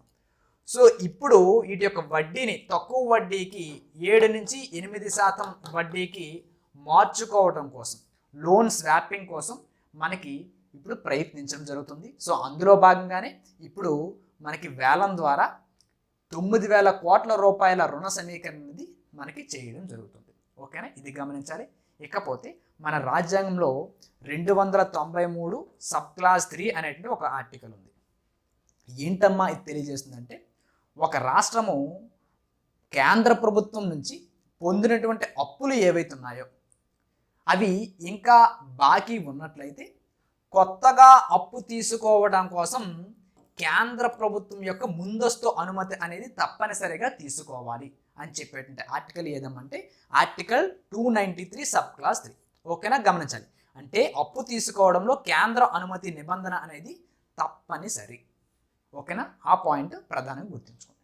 ఓకేనా, ఇకపోతే మనకి ప్రధానంగా జూన్ 2026 నాటికి 8,956 పాఠశాలలో ఇంటర్నెట్ కల్పించాలి అనే ప్రధాన లక్ష్యంగా మనకి పెట్టుకోవడం జరిగింది. సో తెలంగాణ ప్రభుత్వం జూన్ 2026 నాటికి రాష్ట్రంలో అన్ని ప్రభుత్వ పాఠశాలలకి హై స్పీడ్ ఇంటర్నెట్ అందించాలని మనకి లక్ష్యంగా పెట్టుకుంది. సో మొత్తం ఎన్ని పాఠశాలలకి 8,956 పాఠశాలల్లో మనకి ఈ కనెక్టివిటీని పెంచాలి అని చెప్పేసి మనకి లక్ష్యంగా పెట్టుకుంది. సో గత 2 నెలల్లో చూసుకుంటే 2,649 పాఠశాలలకి బడుల్లో మనకి ఆల్రెడీ పనులు అనేవి పూర్తి అయ్యాయమ్మా. సో దీనికోసం ప్రధానంగా చూసుకుంటే బిఎస్ఎన్ఎల్, సో దీంతో పాటు టీ ఫైబర్ ఈ రెండింటితో మనకి భాగస్వామ్యులుగా మనకి తీసుకోవడం జరిగింది. సో దీంతో పాటు డిజిటల్ భారత్ నిధిగా చెప్పుకుంటాం.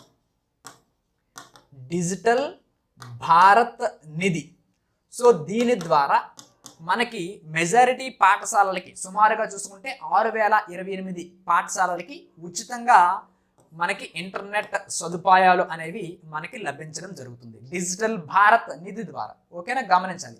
సో మనకి 2023-24 సంవత్సరంలో చూసుకుంటే సో అప్పుడు కేవలం 21.90% పాఠశాలలకి ఇంటర్నెట్ సౌకర్యం ఉండేది. ఇప్పుడు దీని ద్వారా మనకి ఈ ప్రాజెక్టుతో జాతీయ సగటుని ఇప్పుడు మనకి మించబోతుందమ్మా. డిజిటల్ భారత్ నిధి ద్వారా 6,028 పాఠశాలలకి. సో ఇందులో ప్రధానంగా చూసుకుంటే బిఎస్ఎన్ఎల్, టీ ఫైబర్ ఈ రెండింటి భాగస్వామ్యంతో మనకి జూన్ 2026 నాటికి 8,956 పాఠశాలలకి కనెక్టివిటీ హై స్పీడ్ ఇంటర్నెట్ అనేది మనకి కల్పించాలి అనే లక్ష్యాన్ని మనకి పెట్టుకోవడం జరిగింది. సో దీంతో పాటు ప్రభుత్వ కార్యాలయాల్లో టీ ఫైబర్ అనేది తప్పనిసరి అని చెప్పేసి నిన్న మనకి కీలక ఆదేశాలు అనేవి జారీ చేయడం జరిగింది. సో ఏవైతే తెలంగాణ ప్రభుత్వంలో ప్రభుత్వ కార్యాలయాలు ఉంటాయో సో వాటితో పాటు విద్యా సంస్థల ప్రైవేట్ నెట్ల నుంచి మనకి వాటిని తొలగించేసి ఈ టీ ఫైబర్కి మారాలి అని చెప్పేసి మనకి నిన్న నిర్ణయం తీసుకోవడం జరిగింది. సో ఇందులో భాగంగా తెలంగాణ రాష్ట్రంలో ప్రధానంగా చూసుకుంటే 26 జిల్లాలు, సో దీంతో పాటు 424 మండలాలు, సో 8,895 పంచాయతీలు. సో ఇందులో మనకి టీ ఫైబర్ అనేది అందుబాటులో ఉంది అని చెప్తూ ప్రకటించింది. సో వీళ్ళందరూ కూడా మనకి టీ ఫైబర్కి మారాలని చెప్పారు ఇందులో ఉన్నటువంటి ప్రభుత్వ సంస్థలు, విద్యా సంస్థలు కూడా. ఓకేనా, సో మరి ప్రధానంగా చూసుకుంటే దీంతో పాటు ఏవైతే మనకి ప్రైవేట్ కనెక్షన్లు ఉన్నాయో సో వాటి యొక్క వివరాలు కూడా మనకి ఈ నెల 12వ తారీఖు లోపు సమర్పించాలి అని చెప్పేసి కూడా మనకి నిన్న తెలంగాణ ప్రభుత్వం ప్రస్తావించడం జరిగింది. ఓకేనా, సో ఇవి మనం ప్రధానంగా గమనించాలి. ఇకపోతే మనకి ఈ బిఎస్ఎన్ఎల్ విషయానికి వస్తే, బిఎస్ఎన్ఎల్ ఏంటమ్మా, సో భారత్ సంచార్ నిగమ్ లిమిటెడ్గా చెప్పుకుంటాం. సో ఇది మనకి ఎప్పుడు స్థాపించబడింది, సో మనకి 2000 సంవత్సరంలో సో సెప్టెంబర్ 15లో మనకి స్థాపించబడిందమ్మా బిఎస్ఎన్ఎల్, భారత సంచార్ నిగమ్ లిమిటెడ్గా చెప్పుకుంటాం. సో ఇది న్యూఢిల్లీలో ప్రధాన కార్యాలయం ఉంది. ఇది కేంద్ర ప్రభుత్వ రంగ సంస్థగా బిఎస్ఎన్ఎల్ చెప్పుకోవడం జరుగుతుంది టెలికమ్యూనికేషన్ కోసం. ఓకేనా. ఇకపోతే టీ ఫైబర్ విషయానికి వద్దాం. సో ఈ టీ ఫైబర్ ఏంటమ్మా? సో మనకి డిజిటల్ తెలంగాణ లక్ష్య సాధనలో భాగంగా దీన్ని తీసుకురావడం జరిగింది. సో ఈ టీ ఫైబర్ విభాగంలో భాగంగా మనకేం చేస్తారమ్మా? సో ఇంటర్నెట్ సదుపాయం అనేది కల్పిస్తారు. మిషన్ భాగీరథ పథకంలో తాగునీటి పైప్ లైన్లు ఏవైతే ఉన్నాయో వాటి వెంట ఇప్పుడు టీ ఫైబర్ కోసం ఆప్టికల్ ఫైబర్స్ కేబుల్స్ అనేవి వాటి వెంటే వేయడం ద్వారా ఖర్చు తగ్గిస్తూ మనకి వేగంగా ఈ టీ ఫైబర్ పనులు అనేవి మనకి పూర్తి చేయడం జరుగుతుంది. సో టీ ఫైబర్ దీంట్లో మనకి ఈ ఇంటర్నెట్ని ఏ విధంగా పంపిస్తారమ్మా అంటే ఫైబర్ కేబుల్స్ ద్వారా పంపిస్తారు. సో ఫైబర్ కేబుల్స్ అంటే మనం అంటే ఆప్టికల్ ఫైబర్స్ అంటాం.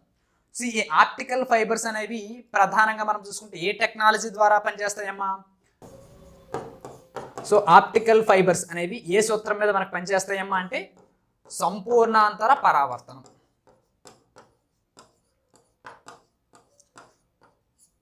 ఓకేనా, గమనించాలి. సో సంపూర్ణాంతర పరావర్తనం సూత్రం ద్వారా మనకి ఆప్టికల్ ఫైబర్స్ అనేవి పనిచేస్తాయి. సో ఇందులో మనకి సమాచారం అనేది కాంతి ద్వారా కాంతి సంకేతాల రూపంలో మనకి ప్రయాణించడం జరుగుతుంది. సో ఇందులో డేటా నష్టం కాదు. సో దీంతో పాటు ఇవి ఎక్కువ వేగంగా మనకి ప్రయాణించడం జరుగుతుంది. ఇకపోతే డిజిటల్ భారత్ నిధి. సో డిజిటల్ భారత్ నిధి, సో ఇది గతంలో మనం చూసుకుంటే యుఎస్ఓఎఫ్గా మనం చెప్పుకుంటేవాళ్ళం. సో యూనివర్సల్ సర్వీస్ అప్లికేషన్ ఫండ్గా చెప్పుకుంటాం.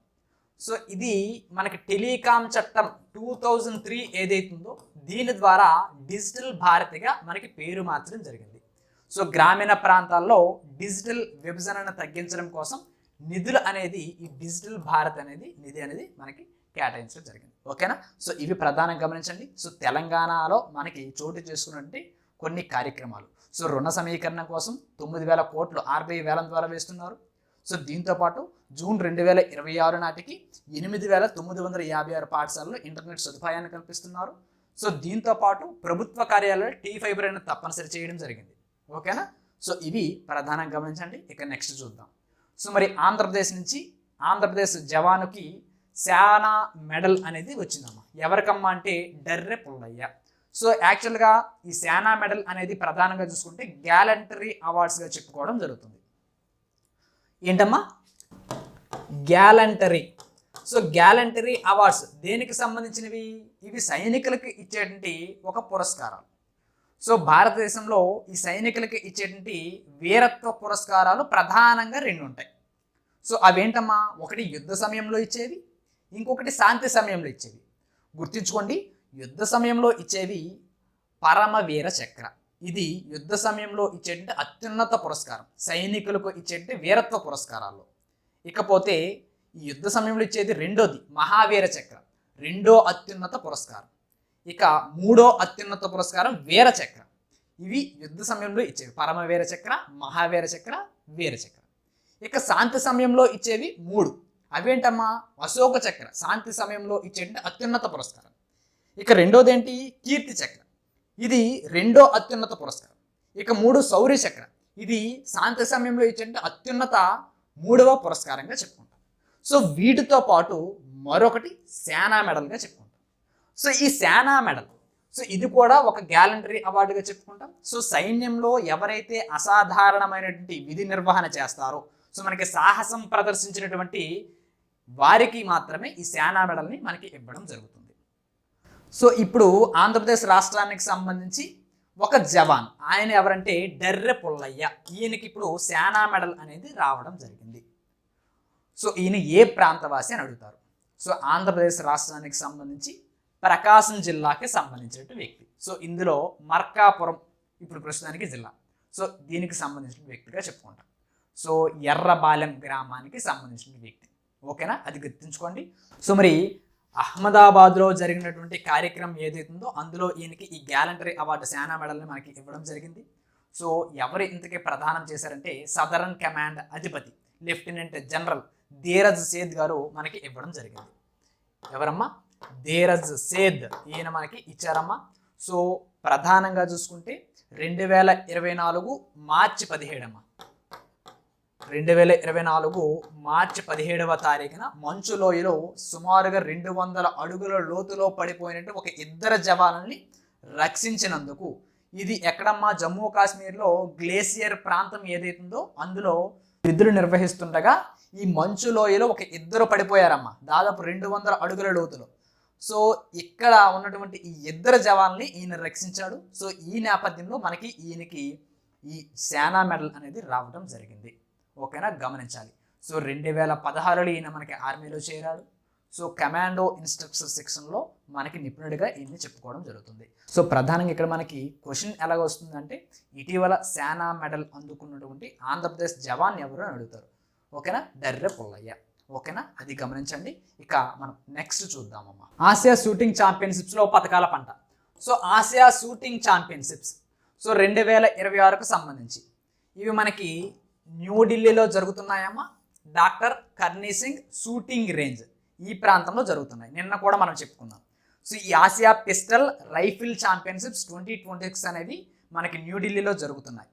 సో ఇందులో మనకి ప్రధానంగా ఈ ఛాంపియన్షిప్స్ ఏవైతే ఉన్నాయో వీటిని ఆసియా ఖండంలో ఎవరైతే షూటర్స్ ఉంటారో వాళ్ళ యొక్క నైపుణ్యాన్ని పరీక్షించడం కోసం ఆసియా షూటింగ్ కాన్ఫెడరేషన్ ఇది మనకి ఈ పోటీలని ఆసియా షూటింగ్ ఛాంపియన్షిప్స్ని మనకి నిర్వహించడం జరుగుతుంది. సో ఇందులో నిన్న మనకి మహిళల 10 మీటర్స్ ఎయిర్ రైఫిల్ విభాగంలో భారత్ అనేది అగ్రస్థానంలో నిలవడం జరిగింది. సో గమనించండి, ఇక్కడ మనకి రైఫిల్ విభాగం ఉంటుంది, ఇంకొకటి పిస్టల్ విభాగం ఉంటుంది. ఇప్పుడు నిన్న మనకి 10 మీటర్స్ ఎయిర్ రైఫిల్ విభాగంలో మనకి భారత్లో కొంతమంది వ్యక్తులు నిలిచారు. ఇక పిస్టల్ విభాగంలో మొన్న మనకి నిలవడం జరిగింది. సో ఇక్కడ గమనించండి, వ్యక్తిగత విభాగంలో రైఫిల్ విభాగంలో 10 మీటర్స్ ఎయిర్ రైఫిల్ విభాగంలో మనకి గోల్డ్ మెడల్ ఎవరికి వచ్చింది అని అడుగుతారు. సో ఇలవేనిల్ వలరవెన్. ఓకేనా, గమనించండి, ఈవిడికి వచ్చింది. సో ఈవిడ ప్రధానంగా చూసుకుంటే తమిళనాడు రాష్ట్రానికి సంబంధించినటువంటి ఒక క్రీడాకారిణి. గమనించాలి, ఇలవేనిల్ వలరవెన్. ఓకేనా, తమిళనాడుకి సంబంధించి స్వర్ణ పథకం వచ్చింది. ఇకపోతే కాంస్య పథకం కూడా వచ్చిందమ్మా. సో మరి కాంస్య పథకం ఎవరికి వచ్చిందంటే మేఘనా సజ్జనార్ గారికి వచ్చింది. మేఘనా సజ్జనార్. సో మరి ఇందులో మనకి సిల్వర్ మెడల్ వచ్చింది ఎవరికి వచ్చిందామంటే జపాన్కి సంబంధించి ఒక వ్యక్తికి వచ్చింది. సో మిసాకి నొబాతా అనేటి ఒక ఆవిడికి మనకి సిల్వర్ మెడల్ వచ్చింది. సో ఇందులో అంత డెప్త్గా అడగరు కాబట్టి ప్రధానంగా గుర్తుంచుకోండి. స్వర్ణ పథకం 10 మీటర్స్ ఎయిర్ రైఫిల్ విభాగంలో ఇలవేనిల్ వలరవన్. ఓకేనా, మరి కాంస్య పథకం మన భారతదేశం నుంచి మేఘనా సజ్జనార్ గారికి రావడం జరిగింది. ఇవి గమనించండి. ఇకపోతే మనకి టీంలో కూడా మనకి గోల్డ్ వచ్చిందమ్మా.